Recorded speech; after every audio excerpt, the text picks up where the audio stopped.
Literally, debut. It's got to be when she plays Caitlin Clark. So they obviously ended up debuting at All-Star Weekend because Caitlin didn't play when they were in Chicago, and Caitlin didn't play, or Caitlin's not playing in this game, so they're debuting at All-Star Weekend. The plan was to This was supposed to be Angel Reese's moment. A $1 million billboard in Caitlin Clark's home city. A Reebok signature shoe launch timed for All-Star Weekend. The perfect storm for maximum exposure. But instead, it became a PR disaster.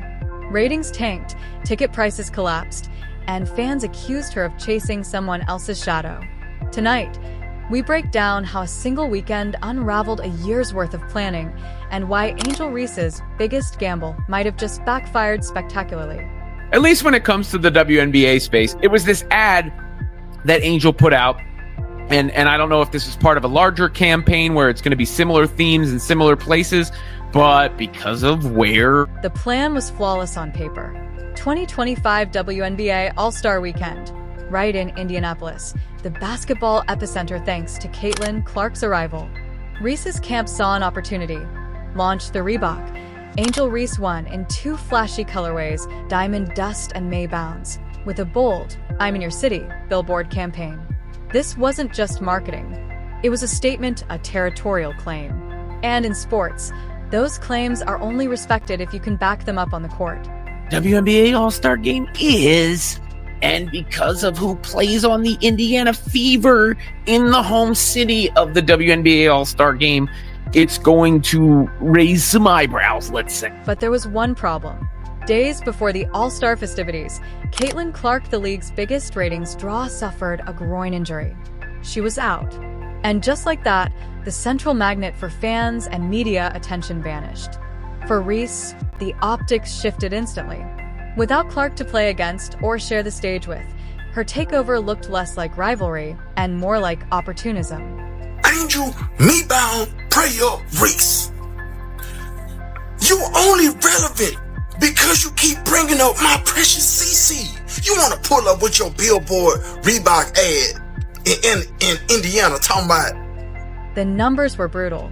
TV ratings for the All-Star Game fell 36% from the previous year, the steepest drop in a decade.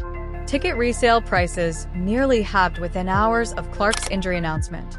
This wasn't just a bad break for Reese, it was a financial warning shot for the entire league. Without Clark, the demand simply wasn't there. You out of there. You hear me? My precious CC don't be in no trap. Real talk. You hear me? At the end of the day, she don't do those type of things. Yes. You hear me? Don't put that on. Don't put that with her name at the end of the day. And while numbers hurt, perception can be lethal. The "I'm in your city" billboards became meme fuel overnight. Instead of celebrating her shoe launch, Reese found herself trending for all the wrong reasons. Fans accused her of piggybacking off Clark's fame, of trying to start a rivalry that wasn't even active that weekend. where it's like it's very clear that one side is absolutely trying to milk whatever rivalry there is. Whatever rivalry there is, it is one side trying to do.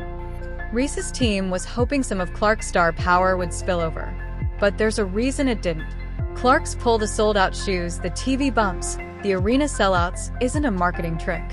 It's years of performance, authenticity, and connection with fans. Her Nike Kobe 5 Protro collabs sold out in minutes, reselling for over $600. That's organic demand. And it can't be manufactured overnight, no matter how big your billboard. Is this really necessary? And shouldn't Angel Reese be able to market herself at this point without invoking or even, insinuating some sort of attachment to Caitlin Clark? Because by the end of All-Star Weekend, the Angel Reese 1 launch was struggling. Reports of sluggish sales trickled in. Online chatter was dominated not by the shoe's design, but by its failed debut strategy. For Reese, this wasn't the star-making moment her camp envisioned. Instead, it became a case study in how timing, optics, and audience perception can make or break an athlete's brand. I'm being honest about it. People say that moment, and that moment was huge. It will live forever. That moment will live forever. But Caitlin Clark was on this trajectory already.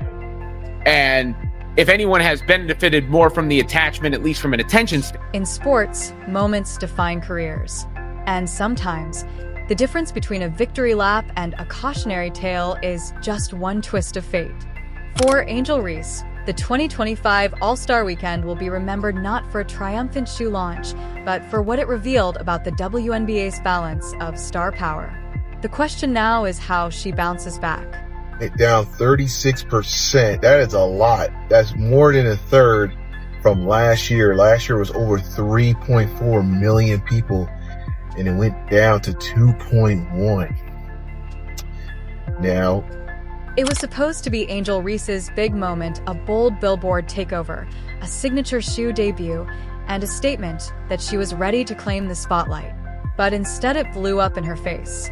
Sales tanked, the internet pounced, and the one player she tried to shadow wasn't even in the game. Tonight, we expose how the I'm in Your City campaign went from hype to humiliation in just 72 hours. For women's sport, that is still a lot of people. But at the same time, it really isn't a success because think about it. It's the only sport playing. It's the only game that's going. To understand how this happened, we have to rewind. Angel Reese had just signed her Reebok deal, backed by none other than Shaquille O'Neal. The pitch was simple: she'd be the face of a new women's basketball sneaker line. The timing? Perfect. All-Star Weekend in Indianapolis. The target? Caitlin Clark's home turf. Yay! All-Star game ratings have come out, and all I could think of right off the bat was 4 little letters. F-A-F-O. F around and find out.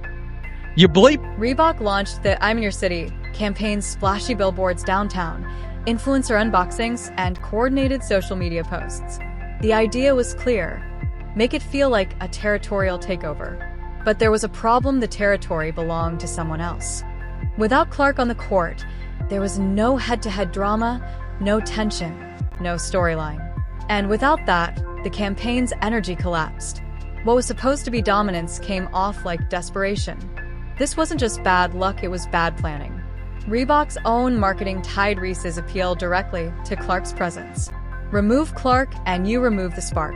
Clark's Nike Kobe 5 Pro collab sold out in minutes, and now resells for triple the price. Reese's shoe? Still on shelves. By the end of All-Star Weekend, the damage was clear. The event felt smaller without Clark, and Reese's bid to fill that void didn't work. For many, it proved a painful truth. Angel Reese needs Caitlin Clark far more than Clark needs Reese. This is bigger than one shoe launch.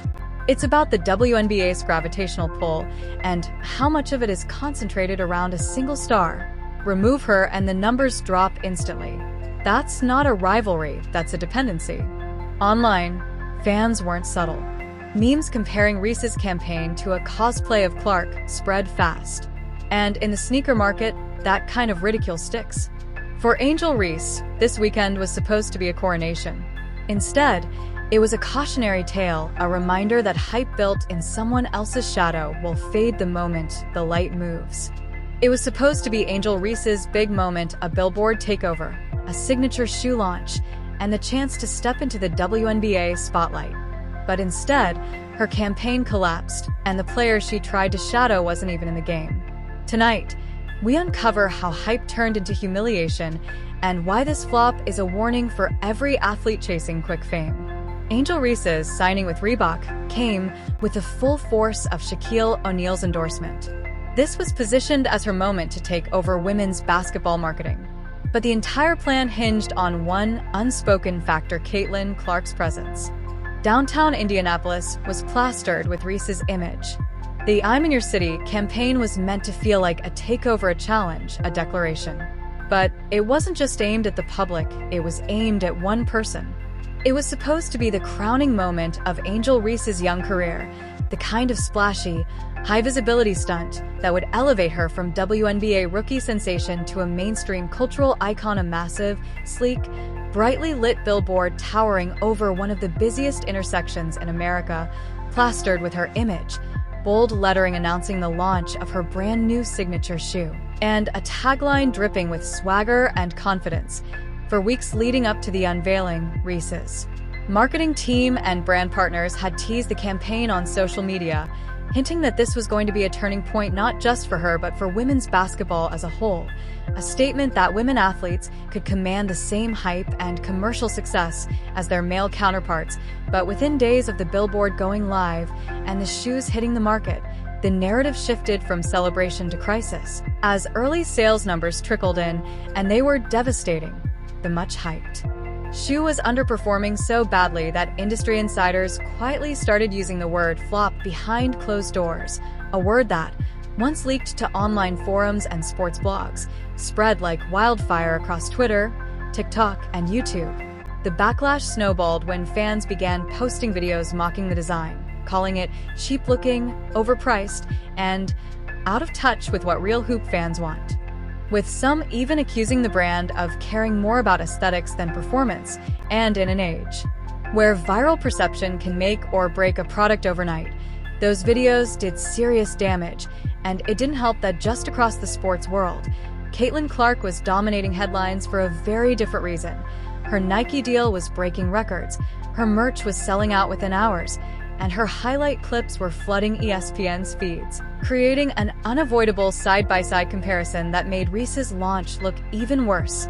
Suddenly, the once proud billboard looming over the city's skyline became a meme, with locals taking selfies in front of it and captioning them with sarcastic comments like, "Still in stock," or limited demand edition sports talk shows began dissecting the flop in brutal detail, some analysts framing it as a marketing misstep, others going deeper to question whether Reese had the star power to carry a major shoe line so early in her career. And as the noise grew louder, whispers started emerging from within the brand's corporate offices, reports of tense meetings, finger-pointing between marketing executives, and even early talks of slashing production to limit further losses. And while Reese herself tried to stay positive on social media, posting workout videos and motivational captions, the undercurrent of tension was undeniable, especially when fans began tagging her in posts that compared her numbers to Clark's, fueling the narrative that the rivalry between the two wasn't just about on-court performance anymore, but also about who could move the needle in the sports business world. Some supporters rallied to Reese's defense, arguing that the rollout was sabotaged by poor marketing timing and an uninspired ad strategy that relied too heavily on the Billboard gimmick instead of connecting directly with fans, while critics countered that Clark's success proved that if the product and personality resonated, no amount of corporate fumbles could derail sales. And behind the scenes, insiders say Reese's team is scrambling to pivot, exploring collaborations, special editions, and community-focused events to revive interest, but the damage to the campaign's initial momentum may be irreversible. Meanwhile, sneaker culture bloggers have pounced on the story, posting side-by-side images of Reese's shoe next to Clark's, analyzing the differences in design, branding, and price point, with the verdict overwhelmingly skewing toward Clark as the one who gets it. Even rival WNBA players have chimed in subtly, with some liking tweets that shade Reese's launch or reposting videos that celebrate Clark sellouts, adding another layer of locker room intrigue to an already charged season. And as this drama plays out, the Billboard still stands not as the bold statement of dominance it was intended to be, but as a constant, looming reminder of how quickly the narrative can shift in modern sports, how one big swing at greatness can miss and set off a chain reaction of criticism, memes,